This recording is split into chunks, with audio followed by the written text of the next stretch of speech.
मध्य प्रदेश शासन के गृह मंत्री डॉक्टर नरोत्तम मिश्रा शुक्रवार को जबलपुर प्रवास पर आए। डॉक्टर मिश्रा यहां भाजपा के संभागीय कार्यालय में कार्यकर्ताओं की बैठक लेने पहुंचे। एक दिवसीय दौरे पर नरोत्तम मिश्रा ने आगामी विधानसभा चुनाव को लेकर पार्टी नेताओं और कार्यकर्ताओं के साथ बैठक की। बैठक में पूर्व मंत्री अजय बिश्नोई, विधायक अशोक रोहाणी, महानगर अध्यक्ष प्रभात साहू सहित तमाम वरिष्ठ नेता और बड़ी संख्या में कार्यकर्ताओं की मौजूदगी रही। बैठक में दिल्ली महिला मोर्चा की प्रदेश अध्यक्ष योगिता सिंह और मध्य प्रदेश शासन के आदिवासी मंत्री की भी मौजूदगी रही।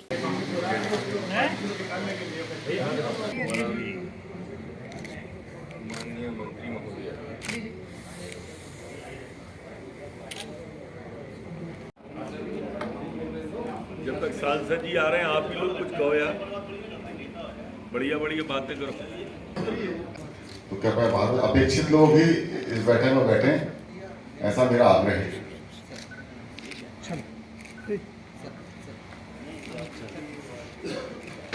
ऐसा हो गया हो तो कृपया बोले भारत माता की। जैसा कि हम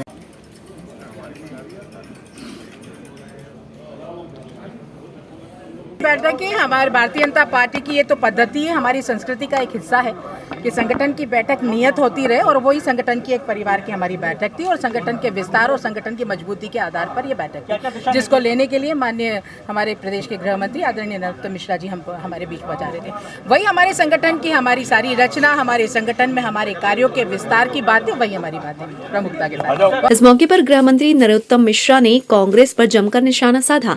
गृह मंत्री ने कांग्रेस कार्यकर्ताओं को इच्छाधारी हिंदू बताते हुए कहा कि पूर्व मुख्यमंत्री कमलनाथ और कांग्रेस कार्यकर्ता छिंदवाड़ा में जो बागेश्वर धाम की रामकथा करवा रहे हैं वह सिर्फ चुनाव में ही याद आती है।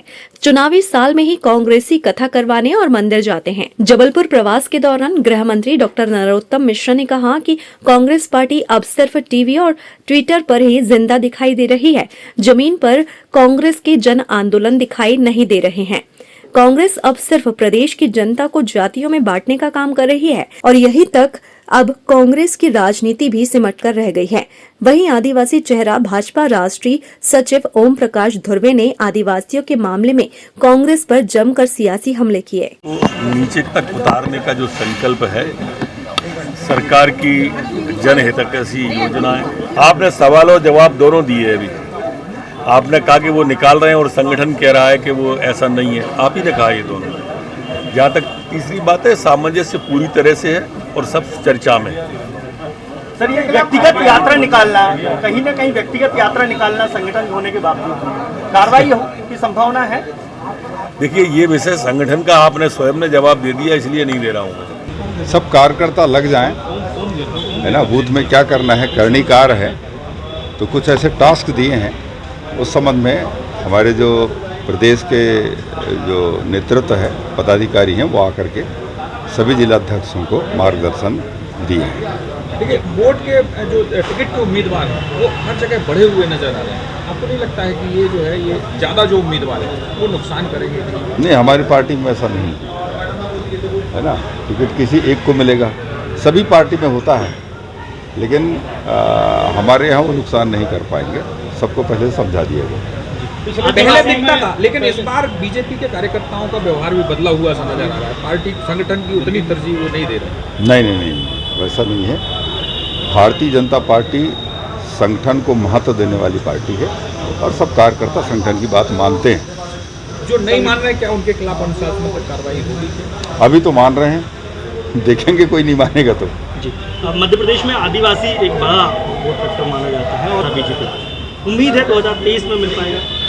देखिए, जो जैस है, इन्होंने एक प्रकार से लोगों को लालच दिया था, लोगों के बीच में भ्रम पैदा किया था कि हम अगर आते हैं या हम जिस सरकार के साथ में रहेंगे तो जो रूढ़ी प्रथा कानून है, 6 शेड्यूल है, इसको हम दुरुस्त करेंगे। जमाने भर की बातें की थी। लेकिन देखिए कि जैस के जो प्रदेश अध्यक्ष डॉक्टर हीरालाल अलावा, वो कमलनाथ के पाले में चले गए और कुछ नहीं हुआ। जो लोगों में भ्रम पैदा किए थे उनकी एक बात भी उन्होंने पूरा नहीं किया। चाहते तो इस्तीफा दे देते, उनकी अगर बात सुनाई नहीं हो रही थी, जैसे सिंधिया जी के साथ हुआ। उनके साथ वाले आखिर छोड़ करके गए क्योंकि उनकी बातें पूरी नहीं हो रही थी। तो ये बात अब आदिवासी समझ गया है और उनके बहकावे में आने वाला नहीं है। और आदिवासी वर्ग भारतीय जनता पार्टी के साथ आज की तारीख में पूरे समाज है। गोंडवाना गठबंधन पार्टी भी इस बार हुंकार भर रही है और तय कर लिया उन्होंने कि तमाम आदिवासी सीटों पर चुनाव लड़ेंगे। कहीं ना कहीं इफेक्ट डालेगा ये बीजेपी की वोट पर? अच्छा लड़े तो हमारी शुभकामनाएं हैं। असर पड़ेगा बीजेपी? जी असर पड़ेगा बीजेपी के उम्मीदवारों को लेकर? लड़े, हम तो कह रहे हैं ना, दमदारी से लड़े, सभी सीटों में गोंडवाना लड़े। गोंडवाना जो है कांग्रेस को नुकसान पहुंचाता है, जिस तक नहीं, अब धीरे धीरे जिनकी कथनी और करनी में बहुत अंतर है, तो इसलिए कोई फर्क नहीं पड़ने वाला है।